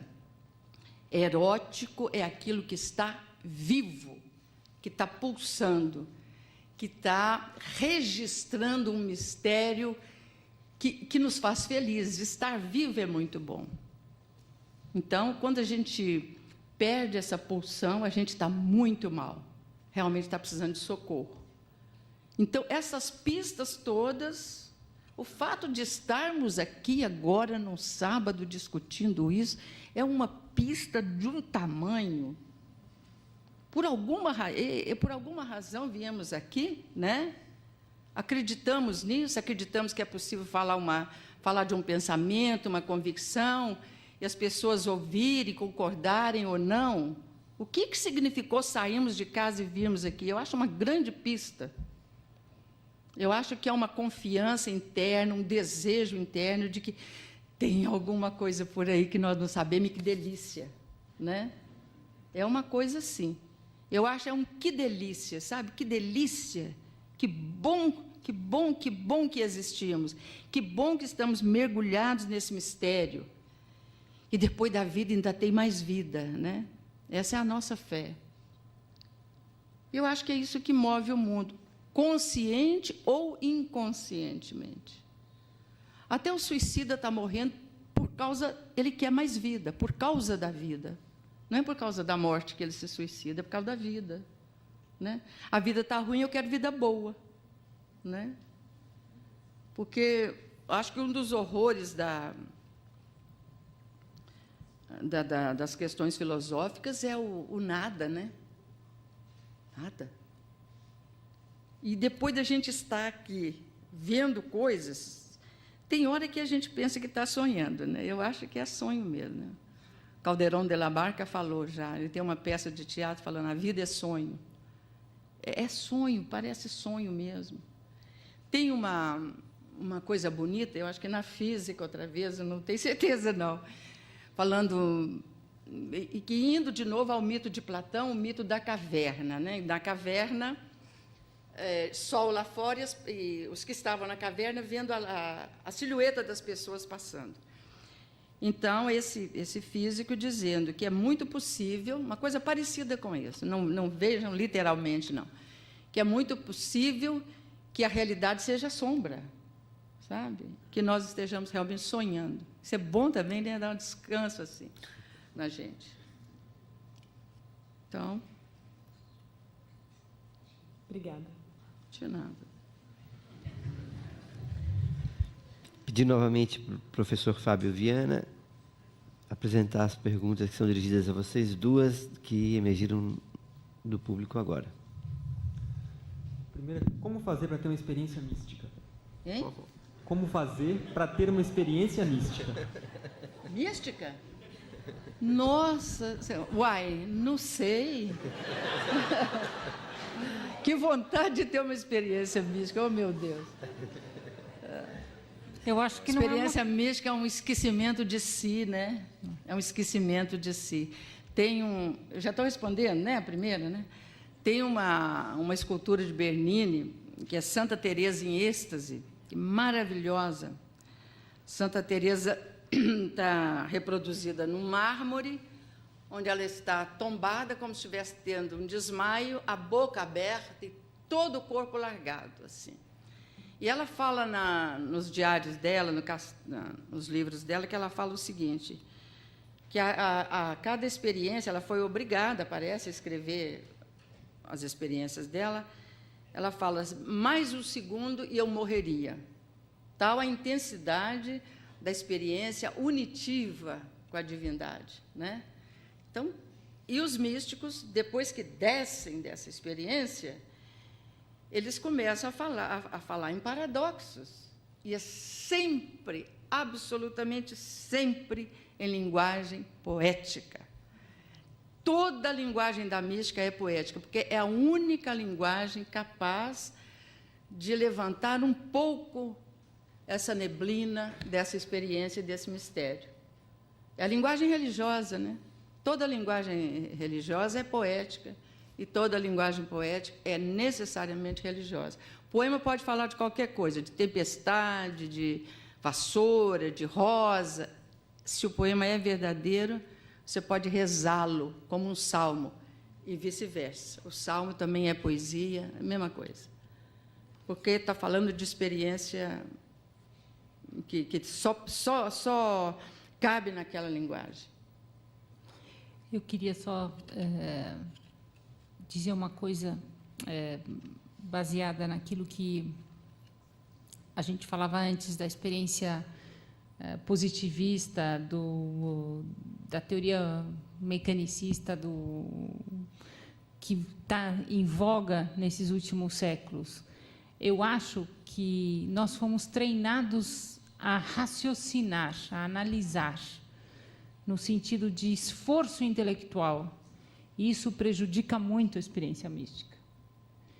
A dificuldade que as pessoas têm de fazerem uma experiência mística, que é uma coisa... O que é experiência mística? É o contrário do teu movimento, é um receber, não um fazer. Nunca um fazer, sempre um receber. E é tão difícil, se a gente está o tempo todo numa cultura que reforça o fazer, fazer, fazer, fazer, a gente se esgota fazendo, fazendo, fazendo, fazendo, como a gente vai ter a simplicidade, a abertura, a disponibilidade, o ser criança para receber? Então, as experiências místicas hoje são difíceis, sobretudo para os homens que foram treinados ao esforço intelectual, exatamente porque pede uma outra coisa, um outro movimento humano. Pede aquela passividade última. Por isso, a Adélia explicava tão bem agora. Pede essa capacidade da arte, né? Só quem percebe o âmago do coração das coisas pulsando enquanto as coisas acontecem, só quem desenvolveu ou tem por dom essa sensibilidade, hoje em dia pode perceber isso. A maioria das pessoas tem exatamente a dificuldade porque nós fomos imersos numa cultura que não dá espaço para isso, que não valoriza. Desculpa, viu? Não, já terminei. Não, é exatamente a tentativa da razão, que é um pequeno canivete, uma ferramenta pequena, tentando decifrar e decompor em suas partes o mistério da experiência. Não tem jeito, né? É como essas práticas orientais de meditação, você compra o livro e fala, agora eu vou meditar. Você senta, eu estou meditando. Eu demorei demais a descobrir que meditação não é esforço. É isso que você acabou de dizer. É exatamente o não pensar. Não pensar. Quer dizer, você pode ter técnica para chegar a isso, né? Mas eu acho que uma das formas de não pensar é quando você sai de si mesmo em direção ao outro, você já está começando a preparar, daqui a uns 100 anos, uma experiênciazinha mística, porque você esquece de si. Quando a gente esquece da gente, é uma maravilha, é maravilhoso, né? Você está realmente desarmado, né? Aquilo que uma menina aí perguntou, é esse desarmamento interno mesmo, das suas opiniões, de tudo que você sabe, de tudo que você já aprendeu. É um silêncio interior, e nós não calamos a boca 1 minuto. Né? Mas nós não nos calamos, nós não temos audição para nada. É barulho, barulho. E nos cultos, né? Olha os cultos barulhentos, né? É tudo barulhento. Então, como é que você vai fazer alguma experiência, né? E não adianta também esforçar, não, porque ela é dom, ela é gratuita. Deus dá quando Ele quer, a quem Ele quer, né? A gente tem que esquecer disso. Não ficar perseguindo isso, não, dá errado. Eu acho que dá errado. Para vocês, sobre o que se constrói a fé? Sobre o quê? Uai, mas nós não falamos isso hoje Falamos de novo. o dia inteiro? Deixa eu ver. Fala para você, depois eu falo para mim. Não, essa eu não sei, não. Você, pode falar você. Por que aconteceu a fé na minha vida? Eu só posso... Você está falando de maneira pessoal? Desculpa, então. Está falando para vocês, não tem mais indicação. Quer falar primeiro? Não, pode falar.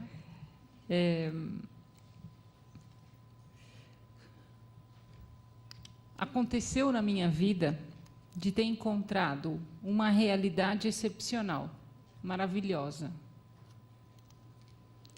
que não foi nada virtual, nem era falsa.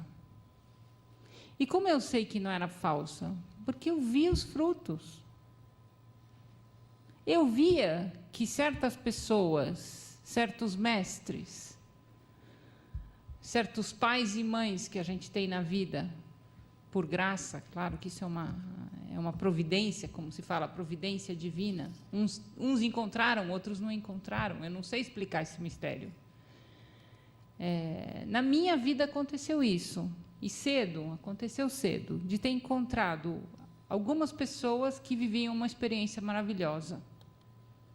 E eu olhava para como essas pessoas viviam a vida e dizia, nossa, elas vivem a vida melhor do que eu. Elas são mais livres, mais contentes. Elas vivem uma amizade mais forte, mais profunda. Elas não se sentem sozinhas. Elas têm um jeito de trabalhar que cria alguma coisa, que faz coisa bonita. E aí eu comecei a ficar com vontade de ir atrás dessas pessoas. E chega um belo dia, eu pergunto, mas por que vocês são assim? Aí elas me falam, por causa de Cristo. Aí eu falo, por causa de Cristo? Mas quem é Cristo? Aí eu me lembro, numa determinada época da minha vida, que uma dessas pessoas me disse, vai na missa. E eu não ia na missa, nunca tinha nem. Vai na missa. Aí eu comecei a ir na missa. Eu comecei na missa e comecei a ver que, de novo, muito cientificamente, funcionava. Funcionava. Eu ficava mais tranquila, ficava mais segura, ficava mais contente. O relacionamento com a minha mãe mudou. Depois de um certo momento, eu parei de brigar com a minha mãe, porque nós tínhamos temperamentos bem... Passei a minha adolescência, o drama da minha adolescência foi o relacionamento com a minha mãe. Brigava. Um dia depois de que eu comecei a encontrar essas pessoas e comecei a frequentar essas pessoas, a minha mãe me falou uma coisa que eu teria explodido. Eu olhei e fiquei quieta. Me lembro perfeitamente da minha mãe olhar para mim assim com cara assustada, falando, uai, não vai responder? Ela não falou, mas eu lembro até hoje da cara de surpresa dela. Aconteceu alguma coisa com a Ana Lídia que mudou a coisa aqui. Para mim, a fé é isso. A fé nasce e é racional e verdadeira, e não uma manipulação, como a Adélia falava, como eu sei que não é uma manipulação, pelos frutos. A fé acontece quando você encontra uma realidade maravilhosa, que me disseram, chama-se Cristo, e não é só chama-se Cristo e um nome assim, sem história e sem cultura e sem tradição. Não, chama-se Cristo e tem toda essa história aqui que ele construiu. E você passa a vida inteira para descobrir coisas que você, cheias de novidade, que você vai conhecendo. E eu faço essa experiência, estou com 51 anos, agora 52. Faço essa experiência, eu continuo descobrindo. A semana passada, descobri uma coisa fantástica, que eu nunca tinha descoberto antes. E é uma vida cheia de novidades, e eu estou sempre descobrindo coisas novas. Isso me ajuda a trabalhar, me ajuda a fazer ciência, me ajuda a ter vontade de me relacionar com os meus alunos, a ter cuidado com os meus alunos, a querer que eles sejam felizes na vida deles, a me preocupar se eles vão ter trabalho, se eles vão passar num concurso, numa faculdade ou não, a fazer alguma pesquisa que melhore esse mundo, que faça alguma coisa que preste. Nesse tempo, se eu passo... Eu sempre penso e sempre digo para os meus alunos, eu tenho que amar a universidade onde eu estou, porque a maior parte da minha vida eu passo aqui dentro. Ou isso não vale nada, ou vale alguma coisa. A fé me trouxe isso, me trouxe esse jeito de olhar para a realidade, me trouxe essa energia, esse não perder a esperança, me trouxe essa vontade de ajudar os outros, me trouxe o desejo de me envolver com as coisas, me trouxe o não ter medo das coisas. Ou melhor, ter cada vez menos medo. Né? Me trouxe também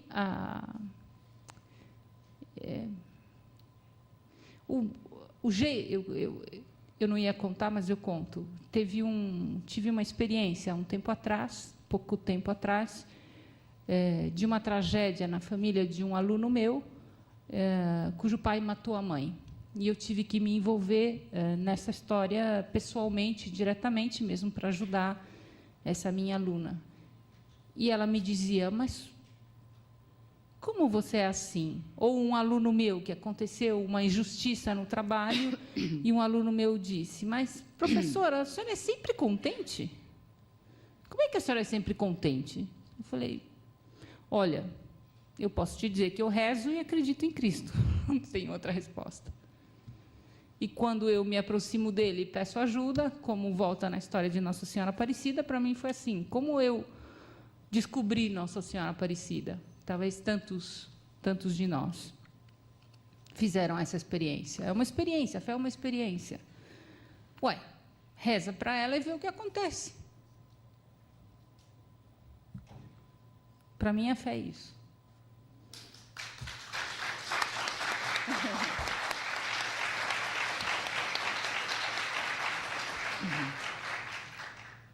Da minha parte, são histórias diferentes, né? Eu nasci em família católica, tradicionalmente católica, de pai e mãe, mineiramente católica, essa coisa toda. E à medida que eu fui crescendo e me acercando mais, lendo mais, entendendo mais, eu percebo, ainda que perceba toda isso que a gente estava falando, a decadência, os equívocos, os erros, eu acredito que o corpo da doutrina cristã, no caso, doutrina cristã católica, a gente está falando agora confissões, a pergunta foi muito personalizada, né? O corpo, a dogmática, tudo isso é perfeito para mim, responde perfeitamente ao anseio primordial da minha alma.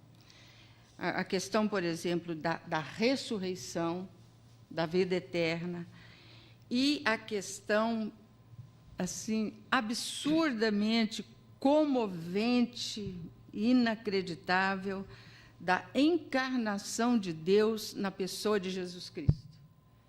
Isso é o mistério dos mistérios, um Deus que possui uma carne semelhante à minha, né? E que, por vontade própria, atravessa todo um processo de nascimento, crescimento, individuação, morte e ressurreição, para anunciar o reino de Deus. Então, isso, para mim, é completo. Ele diz, faça o que eu fiz, né?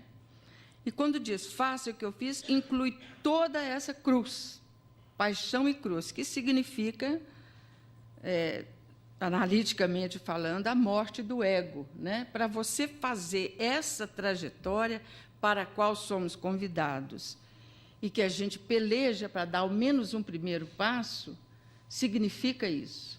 Então, à medida que eu fui compreendendo isso, essa encarnação de Deus no homem, numa carne humana, eu percebo, então, que eu também tenho um projeto de crescimento interior que foi oferecido e foi dado para mim na pessoa de Jesus Cristo.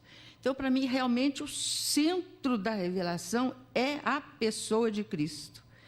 E toda a dogmática em volta disso, que a gente já falou antes, que não é uma invenção da Igreja, mas uma constatação incluída na doutrina, e porque foi incluída, foi taxada de autoritária, e muitas vezes foi, porque as pessoas eram excomungadas se não criam e tal. Mas tudo isso, para mim, responde ao anseio da alma. E eu fui muito ajudada pelas leituras da psicologia. Eu tenho um fascínio muito grande por psicologia, por psicologia profunda, e esses ensaios em livros assim absolutamente inacreditáveis, que compreendem essa trajetória de Jesus Cristo como a trajetória do homem. Então, uma coisa que me foi oferecida antes como doutrina, eu vejo confirmada aqui numa ciência. Então, ainda que não fosse confirmada, eu não teria como agir de outra forma, mas, para minha alegria, há uma convergência tão profunda nessa experiência da individuação do homem com a vida de Cristo, que eu não quero mais nada, a gente não precisa mais nada. A gente já tem um roteiro, a gente já tem um mapa e tem um pastor, né, que fala, vinde a mim, não tenhais medo, pequenino rebanho, o Pai vos ama. É das coisas mais comoventes que a gente pode ouvir, né? Não tenhais medo, pequenino rebanho, o Pai vos ama. E se você crê que quem está falando isso é um Deus humano, humanizado, você sofre as pequeninas misérias, porque você é humano, mas você está assegurado numa via que te dá consolação, conforto, segurança, o que não te livra da noite escura de jeito nenhum. Ter fé não significa ficar livre de nada. mas é o que precisamos. Então, é uma experiência, se não é uma fé. Eu sou católica porque herdei isso de meus pais, não. Herdei mesmo, mas é uma coisa confirmada pessoalmente. É isso que eu quero, é isso que eu aceito, é nisso que eu creio. Então, eu vejo assim, e vejo como realmente uma salvação, um caminho de salvação. Salvação humana do homem, da humanidade. Agora, a gente está esperando o anticristo, né? O anticristo, que já está aí disfarçado e tudo. Já dizia Soloviev, né? A gente não viu ele encarnado ainda, né? Porque Hitler é fichinha, né? Perto do anticristo, né? Então, talvez seja essa dissolução que a gente esteja sofrendo, essa decadência e essa ausência de vida simbólica, seja um chamado para o encontro com Jesus Cristo. Eu acredito nisso.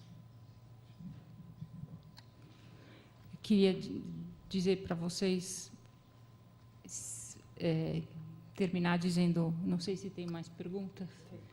Uma velocíssima. Eu só Já está sendo respondida no meu modo de ver. Então, terminar essa pergunta dizendo o que mais uma pessoa que faz a experiência, eu dizia da descoberta da semana passada, que a vida de fé é sempre uma novidade. A vida não é chata, não tem o tédio. Eu não faço a experiência do tédio desde que eu era adolescente.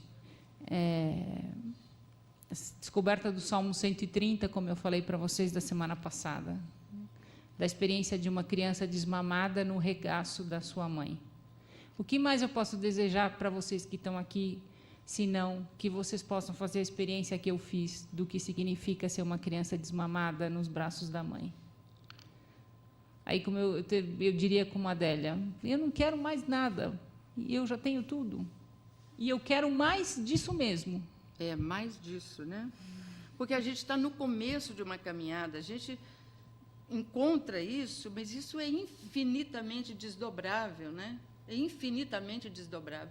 Em cada circunstância da sua vida, você pode encarnar essa palavra pode ser encarnada. Eu acho que esse projeto de vida ele é satisfatório e ainda tem a promessa da vida eterna. Ninguém nunca viu um morto ressuscitado, né? E, no entanto, nisso, isso é o pilar da nossa fé. São Paulo falava, se isso não é verdadeiro, se Cristo não ressuscitou, somos os mais tolos das criaturas. Os mais tolas e vã é a nossa fé, né? E São Paulo não é brincadeira. Ele teve as provações todas, mas ele fala no fim da vida, né? Combati o bom combate, vivi a fé. Fez as obras da fé. Né?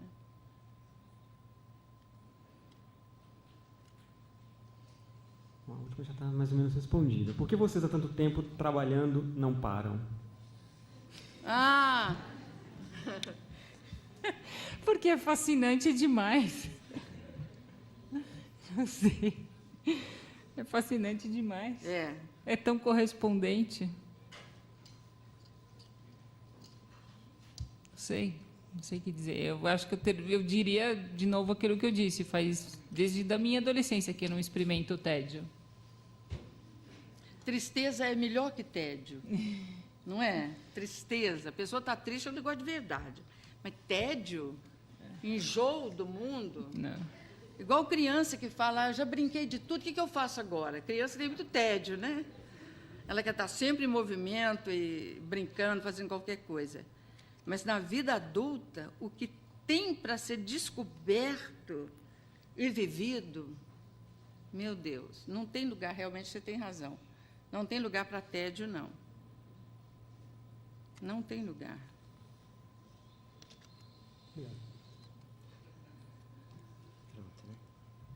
Você que marca.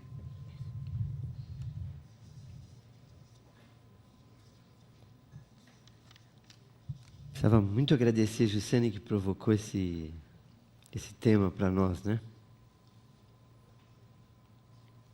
Agradecer muito a disponibilidade